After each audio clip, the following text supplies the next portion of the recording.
Hopefully the setup isn't too different perceivably. Now, roller delayed blowback. Where was I? Roller delayed blowback is not a gas system. It does not use gases. It uses the direct blowback of the cartridge going off and exploding, and that original impulse, the same thing that gives you perceived recoil, to drive the bolt back. But going back to direct blowback,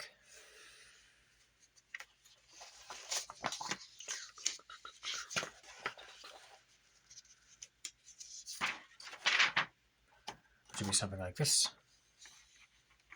This time we're going to be doing a top-down perspective.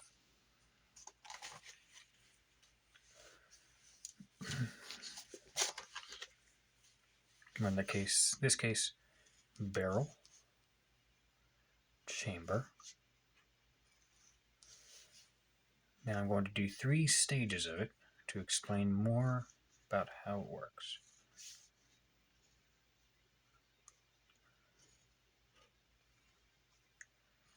Because direct blowback just sends the bolt back based on how the cartridge ignited in the first place.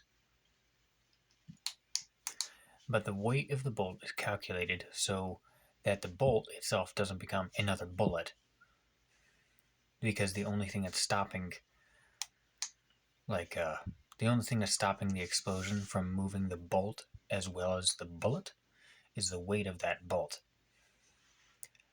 And the weight of that bolt is stopping it from just shooting at the back of the gun if it's too light. If it's too heavy, then it won't move back far enough to do what it needs to do, ejecting the round and loading another one in. And as I said in the previous video, direct blowback works well for smaller cartridges, but the second it's upgraded to larger ones, the problem of its fundamentals rears its ugly head, where if it were to be for .308, it would need a 23-pound bolt to stop the bolt from shooting out the back, because there's so much power in the cartridge. If it's any lighter than that, the bolt would go shooting out the back, causing, well, an explosion, considering your head is right next to where the back of the bolt is. To stop that, they delay the operation of that bolt. Now right here is the chamber.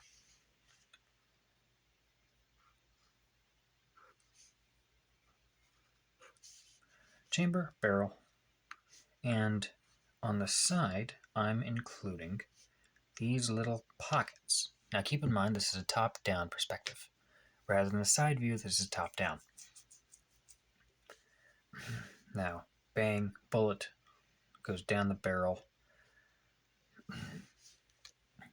This goes straight down. But the bolt back here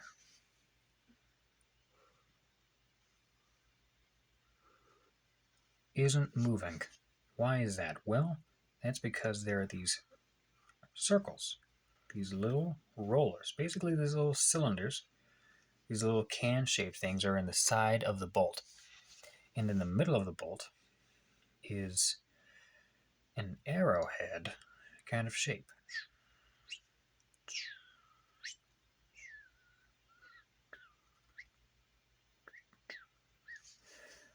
Now, when the cartridge goes off, it doesn't apply direct force to the bolt entirely. It applies force to this arrowhead right here. And while that arrowhead is moving backwards,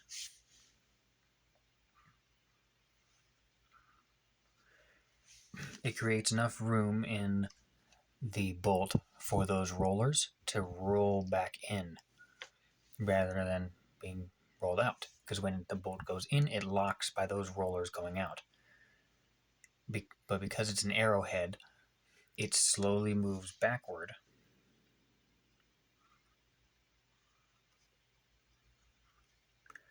Slowly making more room for those circles to go farther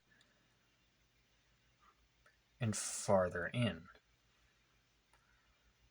And once they're all the way in and outside of those little pockets on the side here, that's when it unlocks. So as you can see, the arrowhead moves back farther and the circles recede into the bolt more and more until the arrowhead is completely withdrawn from that space, and it allows the rollers to roll back into themselves, and then the bolt goes back. It's delaying it and reducing the amount of force by first applying force to the center piece, to that little arrowhead. It's reducing the force applied to the internals of the gun dramatically, so much so that the recoil is less felt because there's less force going backwards straight into the stock of the firearm and straight into the shooter's shoulder. And that's what makes this so interesting. They found a way to delay the impulse and the force caused by the bullet in such a way that it doesn't cause as much stress to the internals, and you can afford to have a smaller and way more durable rifle because it's more simple than a gas operated system. Because a gas system runs along the whole length of the barrel. Say if you have a 20-inch barrel,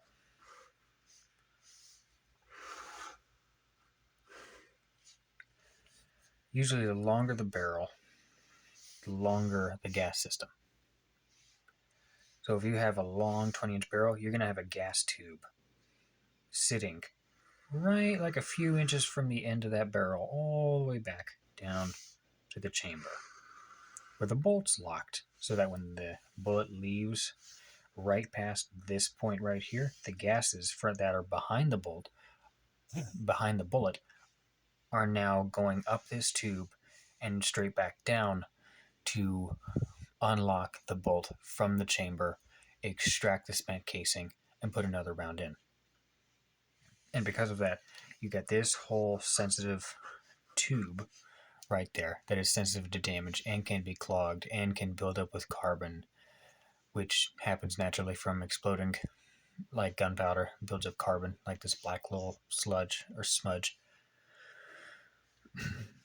As well as the fact that it's a little bit more parts, where surprisingly, roller delayed blowback, when it is tuned properly and made properly, ends up being a more simple system for a higher powered rifle, making it incredibly durable and very, very accurate. Because the less parts you have over this barrel, the more it can be called free float, which means it's just the barrel.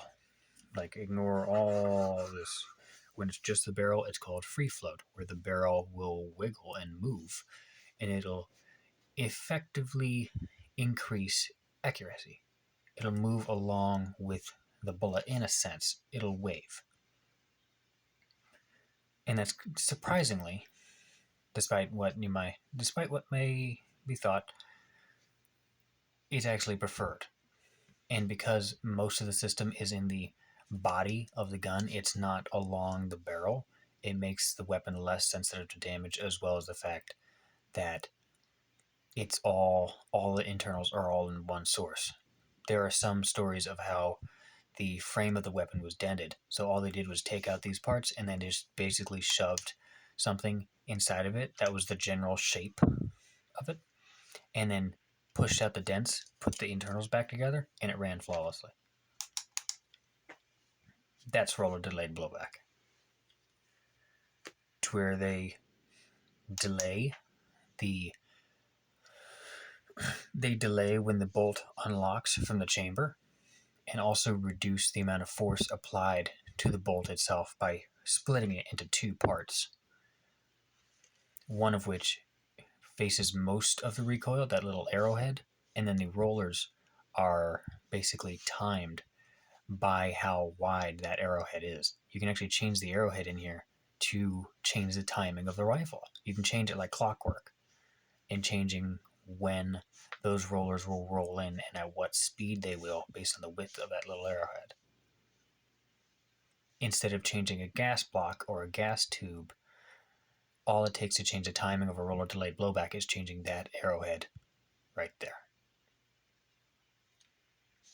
It's a very, very interesting system, and it was the beginning of one of the most revolutionary